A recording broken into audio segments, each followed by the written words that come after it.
morning. Good morning. This is day 33, February 2nd of our 1-year reading challenge of the Bible. We are in Leviticus chapter 5. So we read chapter 5, 6, and 7. So let's read together. My name is Simon Munyao Moya. Let's read together. If anyone sins because they do not speak up, when they hear a public charge to testify regarding something they have seen or heard about, they will be held responsible.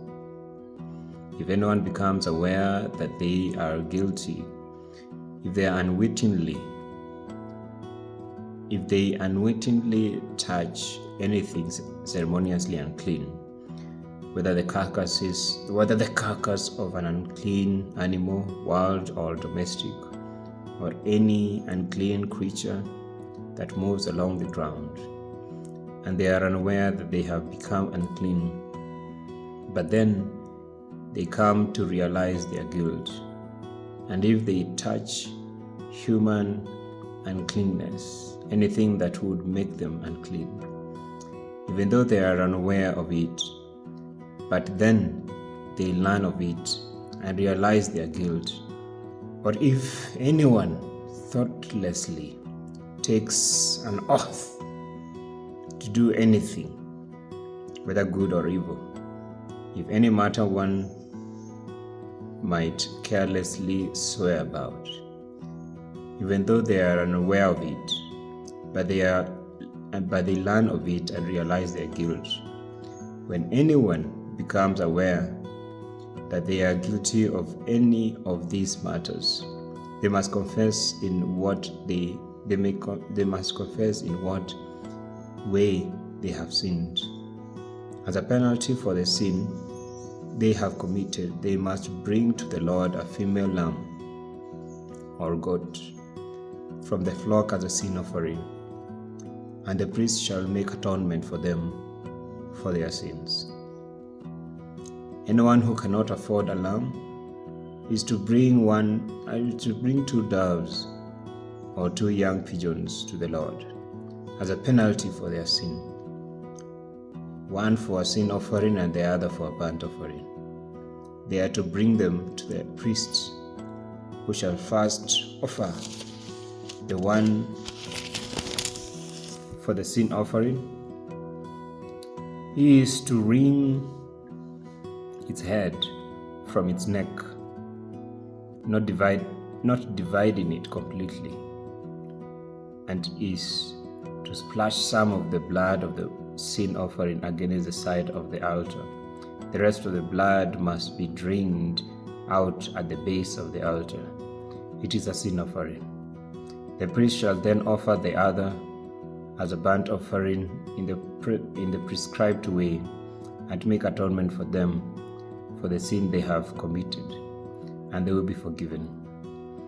If, however, they cannot afford 2 doves or 2 young pigeons, they are to bring as an offering for their sin 1/10 of an ephah of the finest flour for a sin offering. They must not put olive oil or incense on it, because it is a sin offering. They are to bring it to the priest, who shall take a handful of it as a memorial portion, and burn it on the altar on top of the food offering presented to the Lord. It is a sin offering.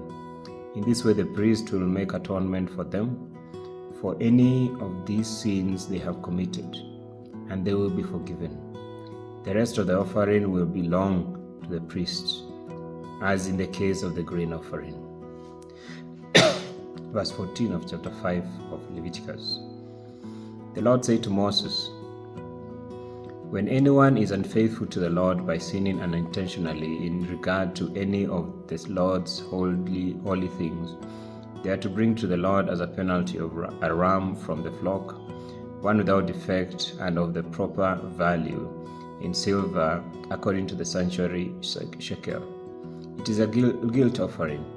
They must make restitution for what they have failed to do in regard to the holy things. pay an additional penalty of a fifth of its value, and give it all to the priest. The priest will make atonement for them with the ram as a guilt offering, and they will be forgiven. If anyone sins and does what is forbidden in any of the Lord's commands, even though they do not know, they are guilty and will be held responsible. They are to bring to the priest as a guilt offering a ram from the flock, one without defect and of the proper value. In this way the priest will make atonement for them for the wrong they have committed unintentionally, and they will be forgiven. It is a guilt offering. They have been guilty of wrongdoing against the Lord. The Lord said to Moses, "If anyone sins and is unfaithful to the Lord by deceiving a neighbor about anything." Sorry, let me take it again. Chapter 6.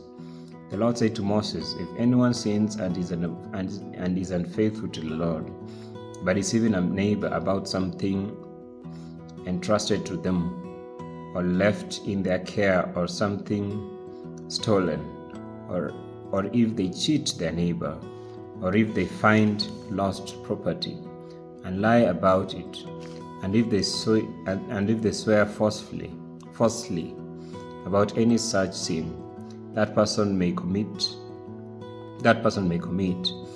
When they sin in any of these ways and realize their guilt, they must return what they have stolen or taken by extortion, and what was entrusted to them, or the lost property they found, whatever it was they swore falsely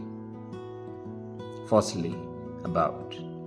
They must make restitution in full, add a fifth of the value to it, and give it all to the owner of the day they present their guilt offering. And as a penalty they must bring to the priest, that is, to the Lord, their guilt offering, a ram from the flock, one without defect and of proper value. In this way the priest will make atonement for them before the Lord, and they will be forgiven for any of the things they did that made them guilty. The Lord said to Moses, "Give Aaron and his sons this command. These are the regulations for the burnt offering. The burnt offering is to remain on the altar hearth without throughout the night till morning, and the fire must be kept burning on the altar. The priest shall then put on his linen clothes with linen undergarments next to his body, and shall remove the ashes of the burnt offering that the fire has consumed on the altar, and place them beside the altar. Then he is to take off these clothes and put on others, and carry the ashes outside the camp to a place that is ceremoniously clean. The fire on the altar must be kept burning. It must not go out. Every morning the priest is to add firewood and arrange the burnt offering on the fire, and burn the fat of the fellowship offering on it. The fire must be kept burning on the altar continuously. It must not go out. These are the regulations for the grain offering. Aaron's sons are to bring it before the Lord in front of the altar. The priest is to take a handful of the finest flour and some olive oil, together with all the incense on the grain offering, and to burn the memorial portion on the altar as an aroma pleasing to the Lord. Aaron and his sons shall eat the rest of it, but it is to be eaten without yeast in the sanctuary area. They are to eat it in the courtyard of the tent of meeting. It must not be baked with yeast. I have given it as their share of the food offerings presented to me. Like the sin offering and the guilt offering, it is holy, it is most holy. Any male descendant of Aaron may eat it. For all generations to come it is his perpetual share of the food offerings presented to the Lord. Whatever touches them will become holy. The Lord also said to Moses, This is the offering Aaron and his sons are to bring to the Lord on the day he is anointed. 1/10 of an ephah of the finest flour as a regular grain offering, half of it in the morning and half of it in the evening. It must be prepared with olive on a griddle. Bring it well mixed and present the grain offering broken in pieces as an aroma pleasing to the Lord. The son who is to succeed him as anointed priest shall prepare it. It is the Lord's perpetual share and is to be burned completely. Every grain offering of a priest shall be burnt completely. It must not be eaten. The Lord said to Moses, Say to Aaron and his sons, These are the regulations for the sin offering. The sin offering is to be slaughtered before the Lord in the place the burnt offering is slaughtered.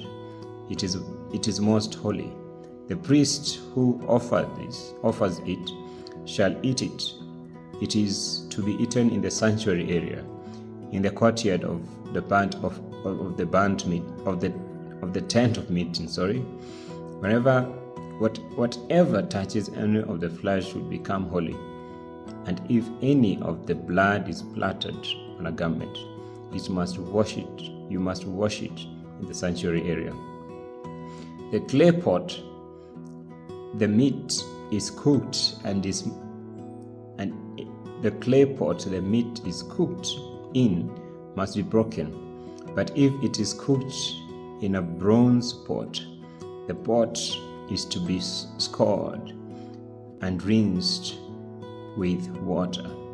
Any male in a priest's family may eat it. It is most holy. But any sin offering whose blood is brought into the tent of meeting, to make atonement in the holy place, must not be eaten. It must be burned up. Chapter 7. These are the regulations of the guilt offering, which is most holy. The guilt offering is to be slaughtered in the place where the burnt offering is slaughtered, and its blood is to be splashed against the sides of the altar. All its fat shall be offered, the fat tail, the fat that covers the internal organs, both kidneys with the fat on them near the loins, and the long lobe of the liver, which is to be removed with the kidneys. The priest shall burn them on the altar as a food offering presented to the Lord. It is a guilt offering. Any male in a priest family may eat it, but it must be eaten in the sanctuary area. It is most holy. The same law applies to both the sin offering and the guilt offering. They belong to the priest who makes atonement for them with them. The priest who offers a burnt offering for anyone may keep its hide for himself. Every grain offering baked in an oven or cooked in a pan or on a griddle belongs to the priest who offers it. And every grain offering, whether mixed with olive oil or dry, belongs equally to all the sons of Aaron. These are the regulations for the fellowship offering anyone may present to the Lord. If they offer it as an expression of thankfulness, then along with this thank offering, they are to offer thick loaves made without yeast and with olive oil mixed in thin loaves made without yeast and brushed with oil, and thick loaves of the finest flour, well kneaded, and with oil mixed in, along with their fellowship offering of thanksgiving. they are to present an offering with thick loaves of bread made with yeast. They are to bring one of each kind as an offering, a contribution to the Lord. It belongs to the priest who splashes the blood of the fellowship offering against the altar. The meat of their fellowship offering of thanksgiving must be eaten on the day it is offered. They must leave none of it till morning.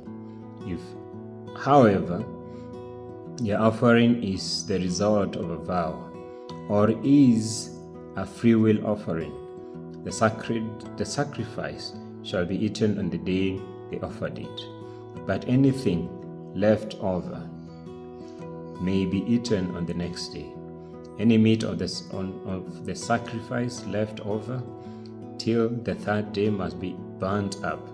If any meat of the fellowship offering is eaten on the third day, the one who offered it will not be accepted. It will be reckoned to their credit, for it has become impure. The person who eats any of it will be held responsible. Meat that touches anything ceremoniously unclean must not be eaten. It must be burned up. As for other meat, anyone ceremoniously clean may eat it. But if anyone who is unclean eats any meat of the fellowship offering belonging to the Lord, they must be cut off from their people. Anyone who touches anything unclean, anyone who touches something unclean, whether human uncleanness or an unclean animal or any unclean creature that moves along the ground, then eats any of the meat of the fellowship offering belonging to the Lord must be cut off from their people. The Lord said to Moses, "Say to the Israelites, do not eat any of the fat of cattle, sheep, or goats. The fat of an animal found dead or torn by wild animals may be used for any other purpose, but you must not eat it. Anyone who eats the fat of an animal from which a food offering may be presented to the Lord must be cut off from their people. And everywhere you live, you must not eat the blood of any bird or animal. Anyone who eats blood must be cut off from their people." The Lord said to Moses, "Say to the Israelites, anyone who brings a fellowship offering to the Lord is to bring part of it as their sacrifice to the Lord. With their own hands they are to present the food offering to the Lord. They are to bring the fat together with the breast and wave the breast before the Lord as a wave offering.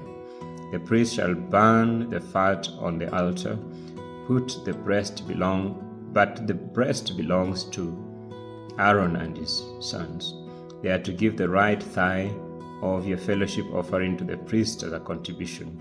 The son of Aaron who offers the blood and the fat of the fellowship offering shall have the right thigh as his share. From the fellowship offerings of the Israelites I have taken the breast that is waved and the thigh that is presented, and have given them to Aaron the priest and his sons as their perpetual share from the Israelites. This is a portion of the food offering presented to the Lord that were allotted to Aaron and his sons on the day they were presented to serve the Lord as priests. On the day they were anointed, the Lord commanded that the Israelites give these to them as their perpetual share for generations to come. These then are the regulations for the burnt offering, the grain offering, the sin offering, the guilt offering, the ordination offering, and the fellowship offering, which the Lord gave Moses at Mount Sinai in the desert of Sinai on the day he commanded the Israelites to bring their offerings to the Lord. Thank you so much. Tomorrow we'll continue in chapter 8 of Leviticus.